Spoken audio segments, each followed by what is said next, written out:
शिक्षक भर्ती में अभी से लागू होगा टीईटी, जो सूचना सुबह के समाचार पत्रों में दी गई थी। तो वीडियो को जल्दी से लाइक कर दें, शेयर कर दें और जिन छात्रों ने चैनल को अभी भी सब्सक्राइब न किया हो तो जल्दी से सब्सक्राइब कर लें, ताकि आप लोगों को इसी प्रकार की ऑथेंटिक अपडेट से सबसे पहले मिलती रहे। तो पहले हम लोग बात कर लेते हैं डीएलएड बेस्ड बुक की। जैसा कि आपको पता है कि डीएलएड एग्जाम्स में अब ज़्यादा समय बचा नहीं है। अब कम टाइम में कैसे पढ़ा जाए, कैसे तैयारी की जाए और फर्स्ट सेमेस्टर का ये राउंड कैसे पास किया जाए, उसके लिए मैं एक चीज़ बताने जा रहा हूँ। बहुत ध्यान से सुनिएगा। ध्यान से इसलिए सुनेंगे क्योंकि इसमें आपका फायदा है। क्योंकि आपको पता होगा कि डीएलएड में 8 सब्जेक्ट होते हैं और 8 सब्जेक्ट को पढ़ना, उसकी थ्योरी को पढ़ना, फिर उसके क्वेश्चन को लगाना काफ़ी टफ काम है। और मार्केट में जो बुक्स आती भी हैं, बहुत सारी बुक्स आती हैं, वो सब जो बुक्स हैं वो काफ़ी उलझाऊ हैं। जो हम प्रीवियस ईयर के क्वेश्चन या क्वेश्चन बैंक लेते हैं, जो विभिन्न प्रकाशन की आती हैं, तो उसमें से ज़्यादातर जो प्रश्न है वो रिपीटेड प्रश्न रहते हैं। और जो थ्योरी की पुस्तक होती हैं वो ज़्यादातर जो उनकी जो थ्योरी होती है या डिस्क्रिप्टिव मटेरियल होता है वो इतना लेंदी होता है कि पढ़ने का मन नहीं करता है। तो यहाँ पर एक ये पब्लिकेशन है अग्रवाल, जो मैं आपको यहाँ पर दिखाने जा रहा हूँ। इससे आप लोग यहाँ पर देख सकते हैं सभी सेमेस्टर का चैप्टर वाइज ये बुक्स है। ये देखिए यहाँ पर लिखा हुआ है और इसका यहाँ पर नाम है श्योर अग्रवाल।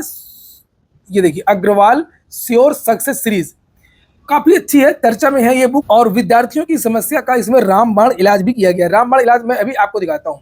इसमें जो इंपॉर्टेंट जो प्रश्न है, जो प्रीवियस ईयर में जो पूछे गए हैं या संभावित जो प्रश्न है, वो चैप्टर वाइज तरीके से दिए हुए हैं। और चैप्टर वाइज तरीके से तो प्रश्न दिए हुए हैं, साथ में आप खुद यहाँ पर देख रहे होंगे कि इसकी जो व्याख्या वो कितनी जबरदस्त है। यहाँ पर ये देख सकते हैं, ये लघु उत्तरीय प्रश्न है और लघु उत्तरीय में ये देखिए ये पूरा इसकी जो है प्रश्न की पूरी व्याख्या की गई है। ये देखिए इसी तरीके से यहाँ पर नीचे पूरा विस्तृत व्याख्या की गई है।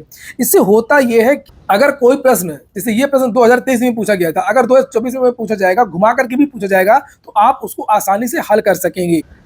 तो डीएलएड के विद्यार्थी इस बेस्ट बुक को ले सकते हैं। जैसे यहाँ पर बाल विकास की ये बुक है जिसे आप लोग यहाँ पर देख रहे हैं। और इसी तरीके से जितने भी 8 सब्जेक्ट हैं, चाहे वो कंप्यूटर हो, बाल सीडीपी हो या गणित हो, जो भी सब्जेक्ट है, सारे सब्जेक्ट्स की अलग अलग बुक्स आती हैं और काफी अच्छी तरीके से इसको बनाया गया। इसे आप लोग देख सकते हैं। लिंक मैंने इसकी डिस्क्रिप्शन बॉक्स और कमेंट बॉक्स दोनों जगह उपलब्ध करा दिए।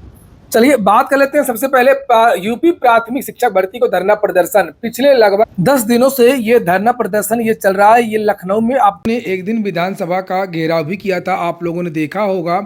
और उसके बाद में फिर विधानसभा से ये जानकारी भी मिली कि अनुपात समानुपात बराबर, जिससे विद्यार्थी और नाराज हुए। इन विद्यार्थियों ने इको गार्डन में धरना प्रदर्शन शुरू कर दिया। और आज इन विद्यार्थियों ने जो यूपी के बेसिक शिक्षा मंत्री हैं संदीप सिंह जी, उनके आवास पर भी घेराव किया। ये तस्वीरें आप लोग देख रहे हैं। तो ये जो धरना प्रदर्शन है, ये विद्यार्थियों का मांग है नई शिक्षक भर्ती के लिए, ये उत्तर प्रदेश में जारी है। फिलहाल ये जो धरना प्रदर्शन है वो इको गार्डन में हो रहा है और इन विद्यार्थियों ने आज यहाँ पर भी प्रदर्शन किया है। सोशल मीडिया के माध्यम से भी विद्यार्थी अपनी बात रख रहे हैं। आप लोग भी बात रख सकते हैं इस वीडियो को ज़्यादा से ज़्यादा शेयर करके। आप लोगों ने देखा होगा आरओ की वैकेंसी में सोशल मीडिया के माध्यम से विद्यार्थियों ने अपनी बात रखी और आयोग को बैकफुट में आना पड़ा, आयोग को पीछे हटना।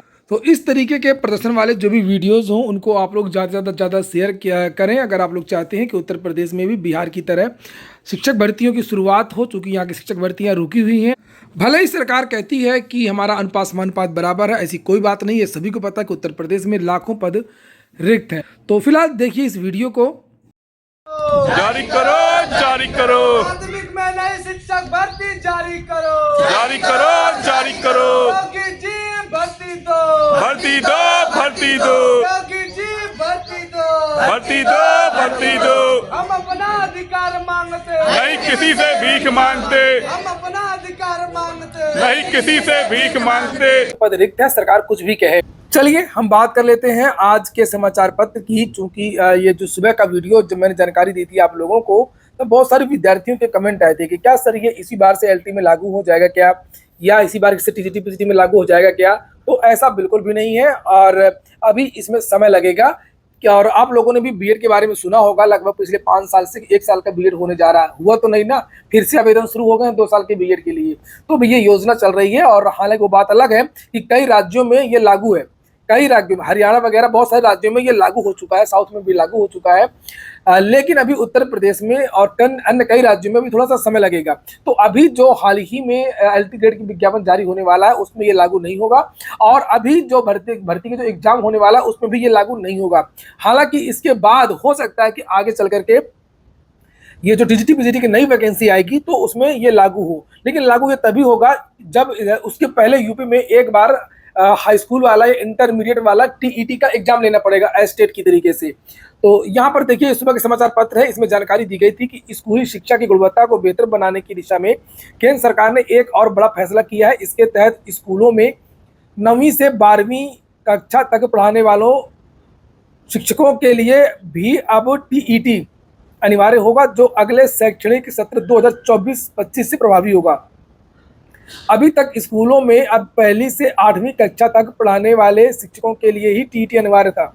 फिलहाल ये व्यवस्था केंद्रीय स्तर पर लागू होगी, जिसे राज्य भी अपना सकेंगे, अपनाएंगे नहीं है, अपना सकेंगे शब्द का प्रयोग किया गया है और संभावना जताई गई है। तो जो केंद्र सरकार की जितनी भी नौकरियां हैं उसमें ये लागू हो सकता है और हो नहीं सकता ये 2024-25 से लागू हो जाएगा और जो राज्य सरकारें हैं वो भी इसकी शुरुआत करेंगी। तो अभी यूपी में थोड़ा सा समय लगेगा, यूपी में तभी आयोग का ही अता पता नहीं है। राष्ट्रीय अध्यापक शिक्षा परिषद ने टीईटी को लेकर के सोमवार को आयोजित राष्ट्रीय सम्मेलन में इसका ऐलान किया। इस मौके पर परिषद के अध्यक्ष प्रोफेसर योगेश सिंह ने कहा कि शिक्षा व्यवस्था का ध्यान अंकों पर केंद्रित करने के बजाय छात्रों के विकास व संस्कारों पर होना चाहिए। यह तभी संभव है जब उन्हें पढ़ाने वाले शिक्षकों में इसकी समझ होगी। एनसीटीई की सचिव केसांग वाई शेरपा ने स्कूलों में 9वीं से 12वीं तक पढ़ाने वाले शिक्षकों के लिए अगले शैक्षणिक सत्र से टीईटी आयोजित करने की जानकारी दी है और बताया कि इस दिशा में तेजी से तैयारियां चल रही हैं। तो इसका जो सबसे पहला जो चरण होगा वो क्या होगा, आप लोगों को जो अगला सीटेट है वो अब केवल प्राइमरी और अपर प्राइमरी का नहीं, इसी के साथ में प्राइमरी, अपर प्राइमरी और टीजीटी पीजीटी के लिए एक अलग से टीईटी होगा और जो इंटरमीडिएट के जो शिक्षक हैं जिसके लिए यहाँ पर बात की जा रही है उसके लिए अलग से एक टीईटी होगा। तो ये 4 प्रकार के सीटेट आपको अगली बार से देखने को मिल सकते हैं। उसके बाद जब परिणाम जारी होगा तो केंद्र सरकार की जो वैकेंसीज है उसमें ये लागू हो सकता है। आप लोग यहाँ पर देख सकते हैं लिखा यूपी सरकार 6 महीने में 15,000 को नौकरी देगी। इसमें ये बताया गया कि यूपी SSSC से कौन कौन सी वैकेंसी आएंगी और उत्तर प्रदेश लोक सेवा आयोग से कौन कौन सी वैकेंसी आएंगी। तो यहाँ पर लिखा है कि यूपी लोक सेवा आयोग से 598 यहाँ पर देख सकते हैं आप लोग, और विद्युत सेवा आयोग उत्तर प्रदेश पावर कारपोरेशन से 1136 भर्ती आएंगी। तो लोक सेवा आयोग से अब केवल ये वैकेंसी आएगी और विद्युत सेवा आयोग से केवल ये वैकेंसी आएगी। तो अब यहाँ पर आप समझ सकते हैं कि लोक सेवा आयोग से ये आने वाली भर्तियों के बारे में बात की गई है 6 महीने के अंदर। तो यहाँ पर इस समाचार को अगर हम लोग पढ़ें और विश्लेषण करें तो यहाँ से स्पष्ट हो जा रहा है कि आपकी एलटी की वैकेंसी है वो चुनाव से पहले नहीं आ रही। हालांकि मैंने आपको जानकारी दी थी कि अगर अर्हता का जो मामला है वो इस महीने समाप्त नहीं होता है, यानी फरवरी के महीने में, तो एलटी का विज्ञापन ज़्यादा संभावना है कि जून के महीने में आएगा। तो जून तक के लिए आप लोगों को कम से कम इंतजार करना होगा। लोक सेवा आयोग की ये योजना भी है कि जून के महीने में इसका विज्ञापन निकाला जाए। ये हो गया आज का वीडियो को अच्छा लगा हो अपने काम को तो लाइक अवश्य कर दें। जिन छात्रों ने चैनल को सब्सक्राइब न किया हो सब्सक्राइब कर लें। पूरा वीडियो सुनने के लिए बहुत बहुत धन्यवाद।